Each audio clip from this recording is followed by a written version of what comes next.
Приветствую всех на канале Магия Песка.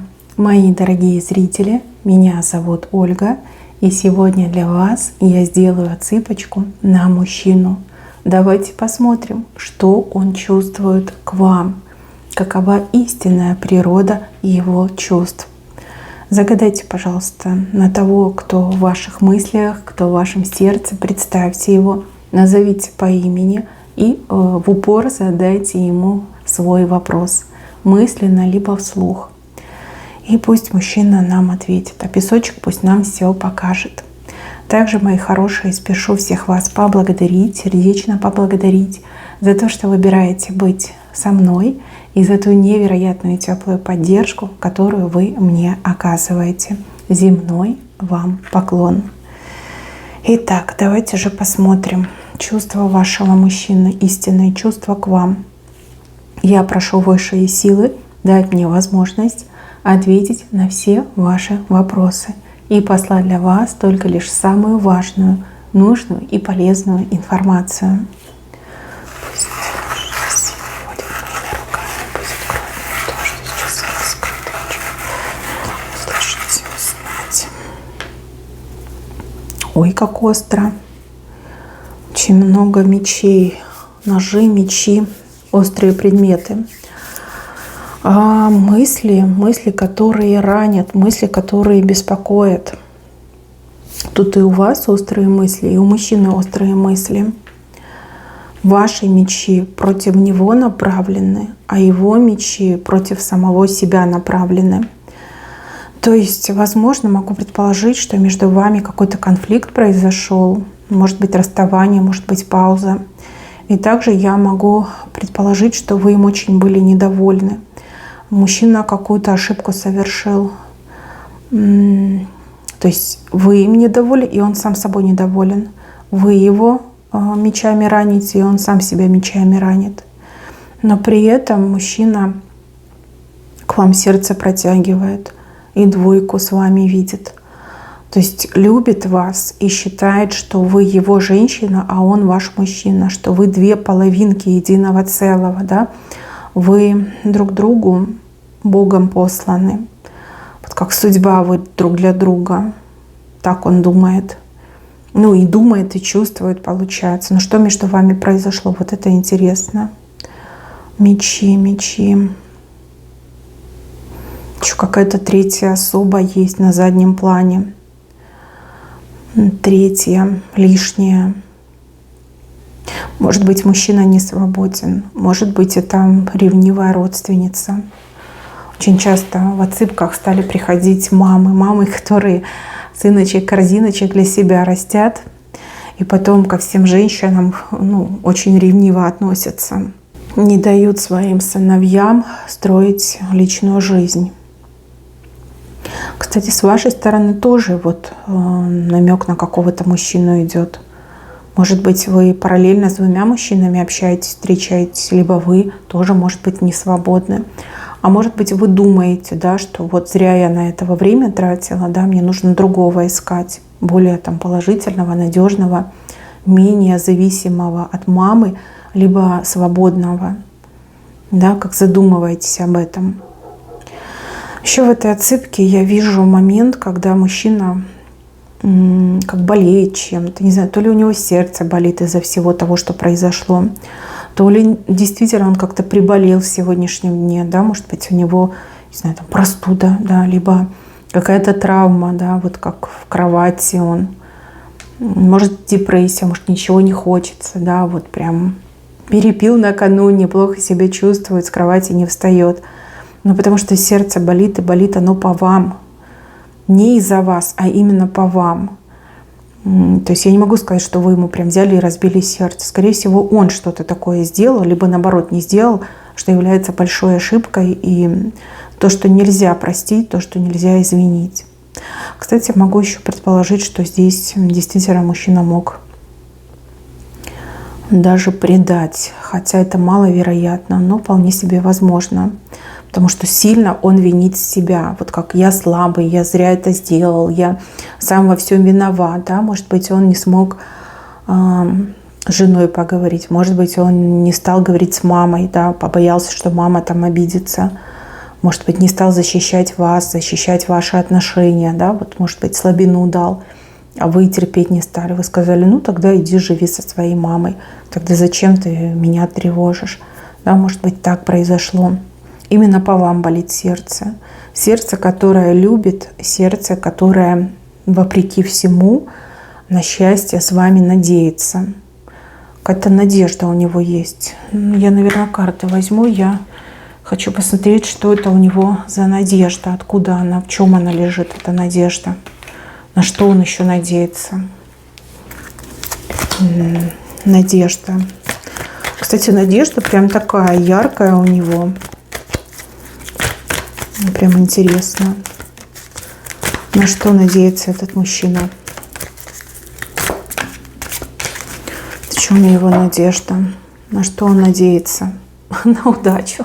И клевер, господи, мужчина, ну как дети. Ну как дети, действительно. Он надеется на удачу, на счастливый случай. На то, что, не знаю, само собой все вот прям рассосется, изменится. И что вы к нему поменяетесь, и что мама его отпустит, да, к вам, либо жена сама куда-нибудь там денется, пропадет. На удачу надеяться. На что еще надеяться? Ну, глупо, конечно. Очень сильно глупо. Ой, надеяться на то, что все страсти поутихнут, прекратятся, да, вот болезненные моменты прекратятся, на то, что все успокоятся, все договорятся, ну и стабильность придет. Ну, типа, я сейчас посижу, подумаю, да, подожду, и все само собой случится. Откуда у него эта надежда? Почему он надеется? Почему он надеется? Почему? Ну, желание загадывает. Может быть, он у вас верующий человек, либо мистик какой-то.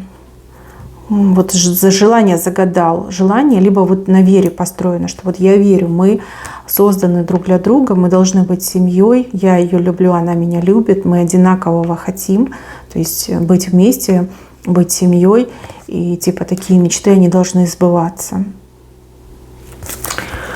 Ой, кино и люди, да, что происходит? Что с мужчинами творится? Девочки, вы мне скажите. Нет бы там бороться за свое счастье, за любимую женщину, идти там напролом, горы переходить. А этот сидит и надеется, и страдает по вам.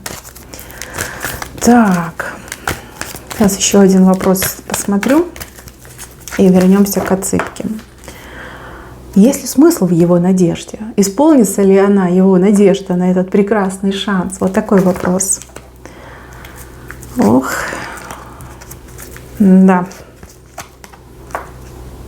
Исполнится только лишь, если, девочки, вы его любите по-настоящему, если ждать его готовы. И если вы другого не выберете, тут все от вас зависит. Видите, вы будете решать.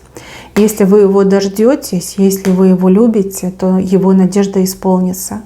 И если нет, если вы такая, ждать не буду, либо я тебя, конечно, уважаю, но не настолько, да, чтобы прям ждать тебя годами и свою жизнь тебе посвящать. От вас зависит, девочки, от вас. Но он очень надеется. Я же говорю, надежда очень большая у него в сердце. Надежда. Вы ему как-то за последнее время очень сильно ограничили, вообще как бы отрезали доступ к себе, доступ даже к информации о себе. И он как будто бы вот в темноте сидит, он ничего про вас не знает, он ничего про вас не слышит, он как в вакууме находится. И он такой, ну типа я заслужил, да, это по делу мне будет. Я сам виноват в том, что так произошло. Даже не пытается ничего узнавать, хотя, может быть, он и боится что-то узнать. Может, он боится зайти в ваши соцсети и увидеть, какая вы там красивая, другому мужчине улыбаетесь, да? Ему это страшно. Вот. Также он боится, что вы, например, там беззаботная, где-то отдыхаете, вообще наслаждаетесь жизнью, да, без него. Вот это ему страшно. Он как смирился с тем, что ничего про вас не знает, и типа это к лучшему, да, меньше знаю, крепче сплю.